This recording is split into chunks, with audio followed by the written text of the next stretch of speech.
From Community Public Radio, this is the CPR News.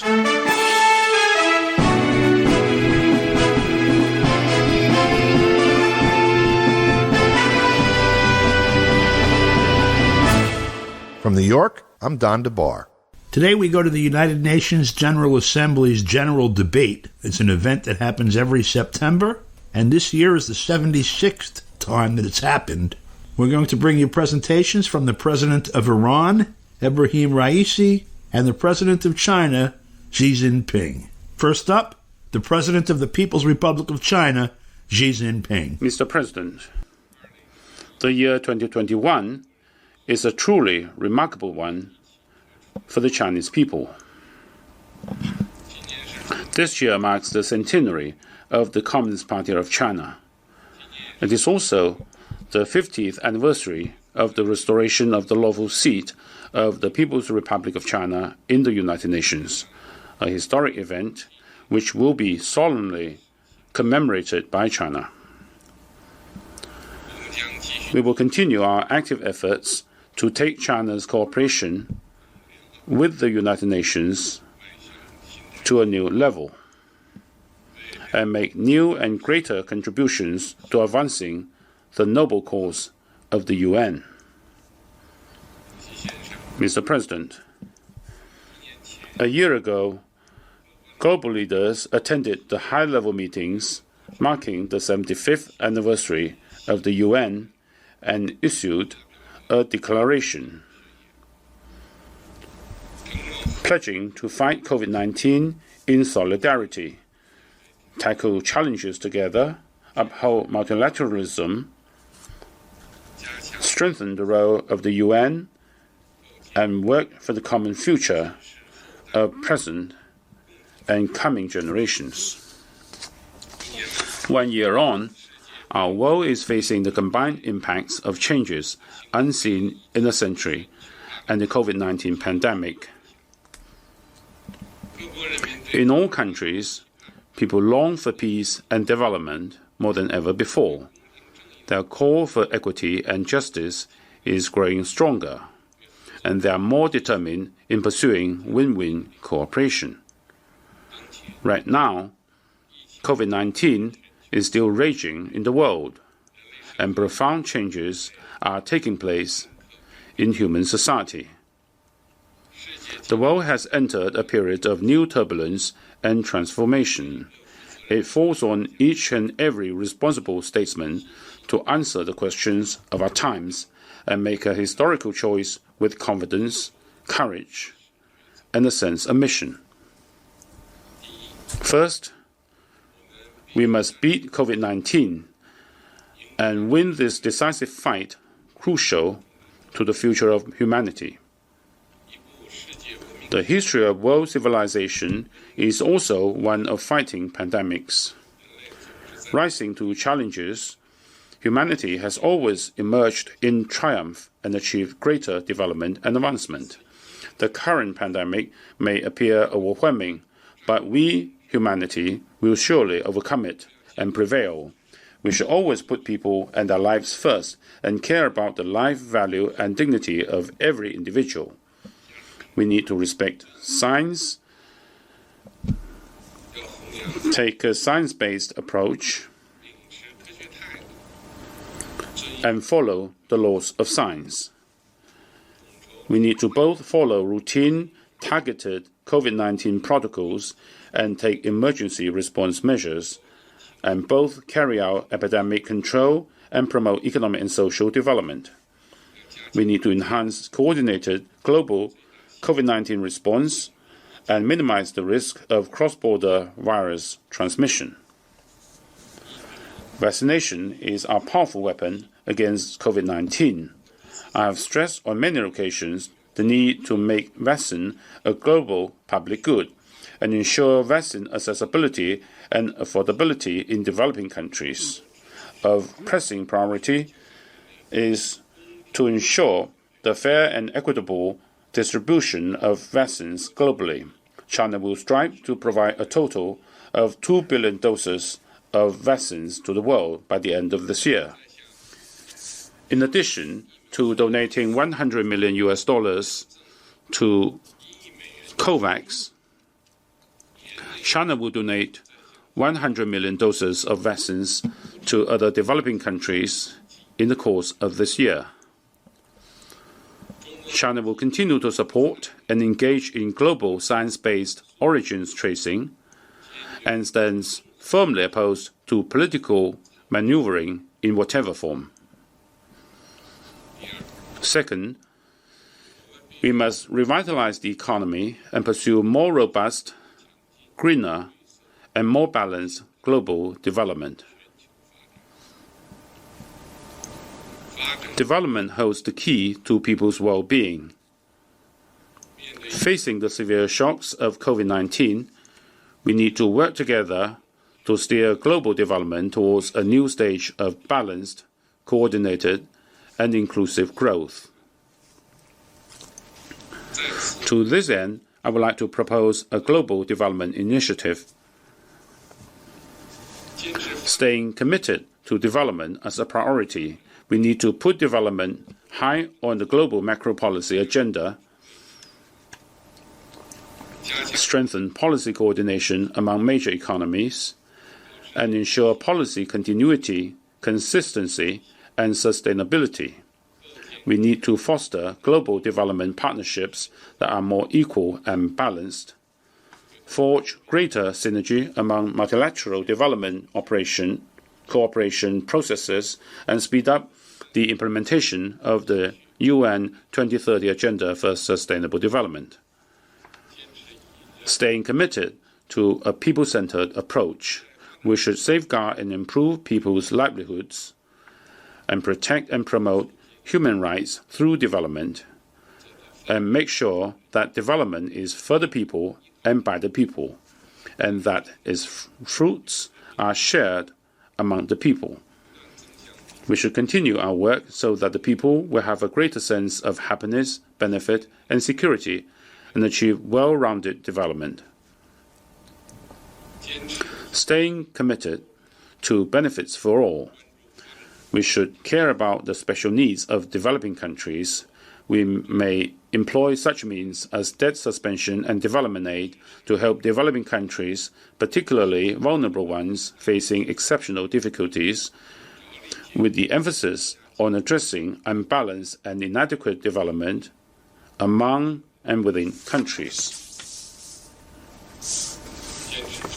Staying committed to innovation-driven development, we need to seize the historical opportunities created by the latest round of technological revolution and industrial transformation, redouble efforts to harness technological achievements to boost productivity and foster an open, fair, equitable, and non-discriminatory environment for the development of science and technology.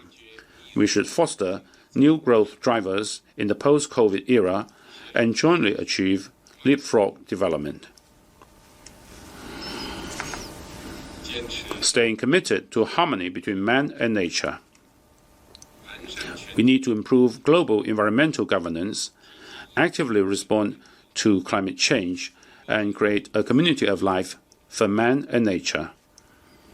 We need to accelerate transition to a green and low-carbon economy and achieve green recovery and development. China will strive to peak carbon dioxide emissions before 2030 and achieve carbon neutrality before 2060. This requires tremendous hard work, and we will make every effort to meet these goals. China will step up support for other developing countries in developing green and low-carbon energy, and will not build new coal-fired power projects abroad.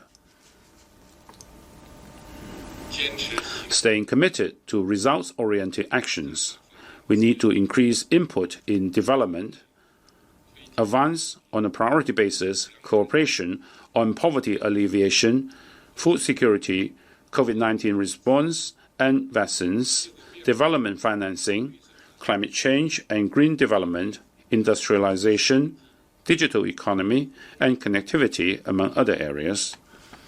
and accelerate implementation of the UN 2030 Agenda for Sustainable Development, so as to build a global community of development with a shared future.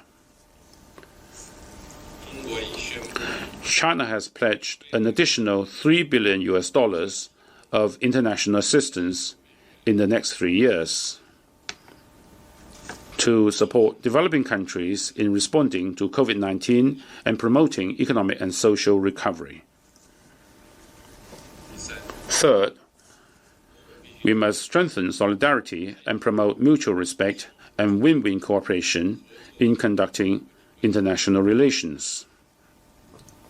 A world of peace and development should embrace civilizations of various forms and must accommodate diverse paths to modernization. Democracy is not a special right reserved to any individual country, but a right for the people of all countries to enjoy. Recent developments in the international situation show once again that military intervention from the outside and so-called democratic transformation entail nothing but harm. We need to advocate peace, development, equity, justice, democracy, and freedom, which are the common values of humanity, and reject the practice of forming small circles or zero-sum games. Differences and problems among countries, hardly avoidable, need to be handled through dialogue and cooperation on the basis of equality and mutual respect. One country's success does not have to mean another country's failure. And the world is big enough to accommodate common development and progress of all countries. We need to pursue dialogue and inclusiveness over confrontation and exclusion. We need to build a new type of international relations based on mutual respect, equity, justice, and win-win cooperation, and do the best we can to expand the convergence of our interests and achieve the biggest synergy possible. The Chinese people have always celebrated and striven to pursue the vision of peace, amity, and harmony. China has never and will never invade or bully others or seek hegemony. China is always a builder of world peace, contributor to global development, defender of the international order, and provider of public goods. China will continue to bring the world new opportunities through its new development. Fourth, we must improve global governance and practice true multilateralism.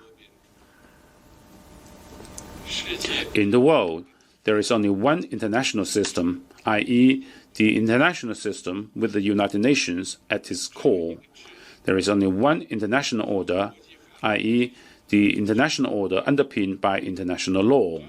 And there is only one set of rules, i.e., the basic norms governing international relations underpinned by the purposes and principles of the UN Charter. The UN should hold high the banner of true multilateralism and serve as the central platform for countries to jointly safeguard universal security, share development achievements, and chart the course for the future of the world. The UN should stay committed to ensuring a stable international order, increasing the representation and say of developing countries in international affairs, and taking the lead in advancing democracy and rule of law in international relations. The UN should advance in a balanced manner, work in all the three areas of security, development, and human rights. It should set common agenda, highlight pressing issues, and focus on real actions, and see to it that commitments made by all parties to multilateralism are truly delivered. Mr. President, the world is once again at a historical crossroads. I'm convinced that the trend of peace, development, and advancement for humanity is irresistible. Let us bolster confidence, jointly address global threats and challenges and work together to build a community with a shared future for mankind and a better world for all.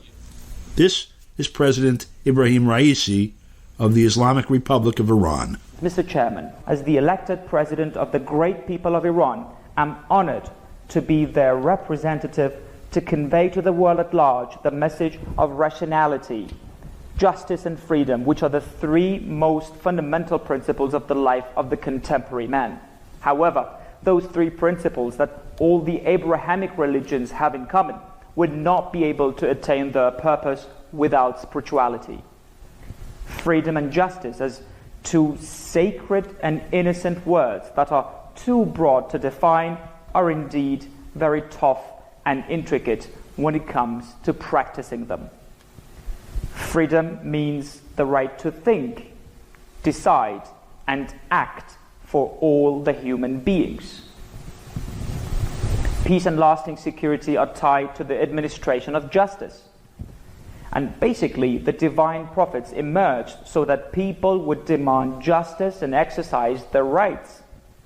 Justice and freedom may be achieved only when the rights of all nations are fulfilled. As a matter of fact, any violation of the rights of nations will more than anything endanger global peace and security. Ladies and gentlemen, this year, two scenes made history. One was on January the 6th, when the US Congress was attacked by the people, and two, when the people of Afghanistan were dropped down from the US planes in August. From the capital to Kabul, one clear message was sent to the world. The United States hegemonic system has no credibility, whether inside or outside the country. What is seen in our region today proves that not only the hegemonist and the idea of hegemony, but also the project of imposing westernized identity have failed miserably. The result of seeking hegemony has been blood spilling and instability and ultimately defeat and escape. Today, the US does not get to exit Iraq and Afghanistan, but is expelled. And at the same time, it is the oppressed people from Palestine and Syria to Yemen and Afghanistan, as well as the US taxpayers who have to pay for this lack of rationality. Today, the world doesn't care about America first or America is back. If rationality prevails in the minds of the decision makers, they have to realize that nations' perseverance is stronger than the power of the superpowers. Over the past decade, the US has been making the mistake of modifying its way of war with the world instead of changing its way of life. An erroneous path cannot be brought to fruition by merely adopting a different method. Sanctions are the US new way of war with the nations of the world. Sanctions against the Iranian nation started not with my country's nuclear program. They even predate the Islamic Revolution and go back to the year 1951 when oil nationalization went underway in Iran, which in turn led to a military coup backed by the Americans and the Britons against the then government of Iran, which had been elected by the people.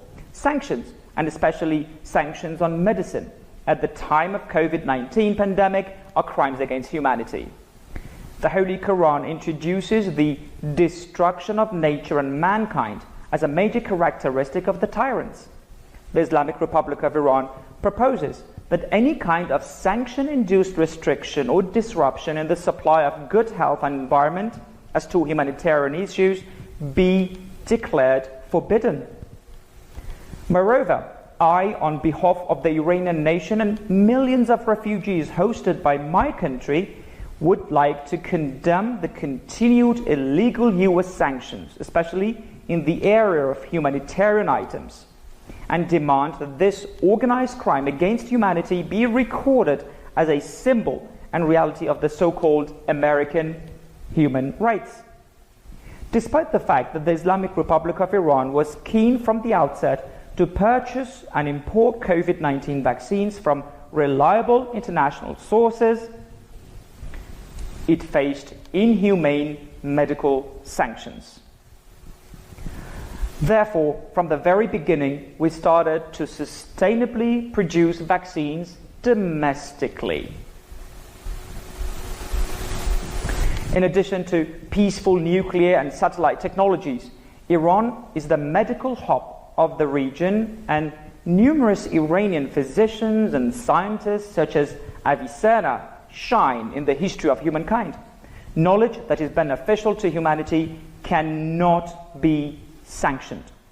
We ourselves have been able to produce fuel for the Tehran research reactor, which makes radiopharmaceuticals for more than 1 million cancer patients in Iran. We have also made astonishing progress in the area of biotechnology and stem cells in spite of all sanctions. And today, despite all sanctions targeting human rights, we have become one of the manufacturers of COVID-19 vaccines. Cooperation amongst the countries of the world in the realm of health, and especially on vaccines, is tantamount to helping the spirit of humanity and the policy based on divinity, humanity, and international relations. Coronavirus is a wake-up call for the whole world, reminding us once again that the security of all human beings are interdependent. Crises in the human societies such as violence, poverty, unemployment, moral and economic corruption, collapse of family foundations, regional wars, organized terrorism, and environmental crises are all the results of inattention to the principles of rationality, justice, and freedom. Ladies and gentlemen, the strategic thoughts of the Islamic Republic of Iran are rooted in the ideas of the founder of the Islamic Revolution, the late Imam Khomeini, may his soul rest in peace, as well as in the genuine concepts of true Islam, that is, rationality, prudence, and pondering, and have resulted in the resistance in line with the national interests of countries. Speaking about the rights of nations without speaking of the obligations of the governments cannot bring about the fulfillment of the rights, as the independence of a nation is its freedom. The Islamic Revolution supports this kind of freedom and hence obstructs extremism. And this is the nature of the true strength of the Islamic Republic of Iran, which does good to all. The Islamic Republic of Iran is inspiring, and as such, the power emanating from it creates security. The security-making model of the Islamic Republic of Iran is based on forming intra-regional mechanisms through diplomacy that is pivoted on and free from outside interferences. It has been our policy to strive for the preservation of stability and territorial integrity of all the countries of the region, if not for the power and role of Iran alongside the governments and peoples of Syria and Iraq, as well as the selfless efforts of martyrs Abu Mahdi al-Muhandis and General Qasem Soleimani. Today, ISIS would be the Mediterranean neighbors of Europe. And of course, ISIS will not be the last wave of extremism. The new drive to come up with the Cold War-esque divisions will not help foster the security of humans by isolating independent countries. An arbitrary attitude is not the way to solve terrorism, because terrorism has its roots in various crises such as identity and economy. The fact that modern lives have become devoid of meaning and spirituality, as well as the spread of poverty, discrimination, and oppression, have helped the rise of terrorism. The increasing growth of indigenous terrorism in the West bears witness to this bitter truth. Even more bitter is the use of terrorism as an instrument for foreign policy, because you cannot fight terrorism with double standards. You cannot make a terrorist group such as ISIS in a certain place and claim to fight it somewhere else. After first seeking the grace of the Almighty God, the solution to skirmishes and conflicts in our region lies in the following: making the will of nations rule over their own destiny by referring to the results of public vote. But in order for this to materialize, two basic preconditions need be met. One, halting the aggressions of the outsiders and occupation. And two, the sincere cooperation of governments to counter terrorism.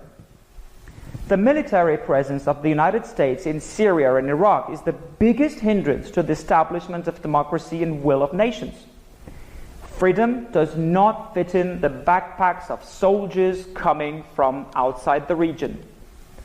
If an inclusive government having an effective participation of all ethnicities shouldn't emerge to run Afghanistan, security will not be restored to the country. And like occupation, paternalism is also doomed to failure.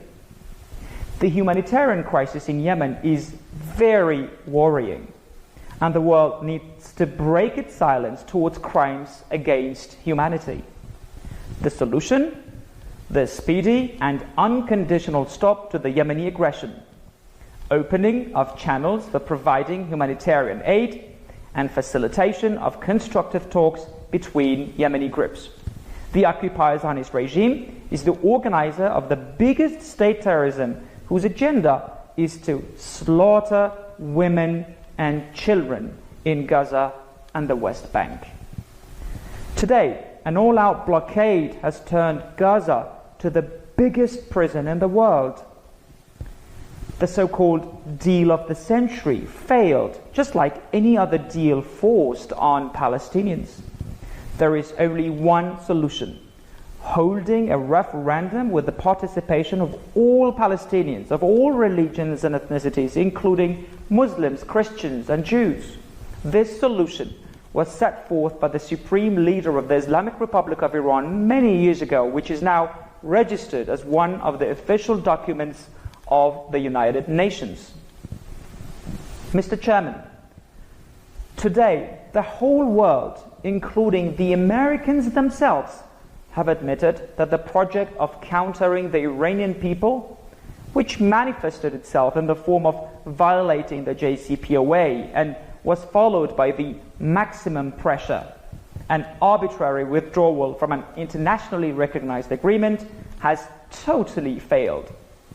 However, the policy of maximum tyranny is still on. We want nothing more than what is rightfully ours. We demand the implementation of international rules. All parties must stay true to the nuclear deal and the UN resolution in practice. 15 reports released by the IAEA have attested to the adherence of Iran to its commitments. However, the United States has not yet discharged its obligation, which is lifting sanctions. It has encroached upon the agreement, withdrawn from it, and levied even more sanctions on my people. The United States mistakenly believed it would render us desperate and devastated, but our perseverance has yielded results and will always do. For the smart and dynamic resistance of the Islamic Republic of Iran comes from our strategic rationality, and we don't trust the promises made by the US government. It is the strategic policy of the Islamic Republic of Iran to consider the production and stockpiling of atomic weapons as forbidden, and that based on the religious decree by His Eminence, the Supreme Leader. Nukes have no place in our defense doctrine and deterrence policy. The Islamic Republic considers useful the talks whose ultimate outcome is the lifting of all oppressive sanctions, while decisively defending all its rights and the interests of its people. Iran is keen to have large-scale political and economic cooperation and convergence with the rest of the world. I seek effective interaction with all the countries of the world, especially with our neighbors, and shake their hands warmly. A new era has begun. The Islamic Republic of Iran is ready to play its part for a better world. A world brimful of rationality, justice, freedom, morality, and spirituality. Thank you all for your attention. Peace and mercy of Allah be upon you. And that's all the news we have for you right now. For Community Public Radio, I'm Don DeBar in New York. Thanks for listening.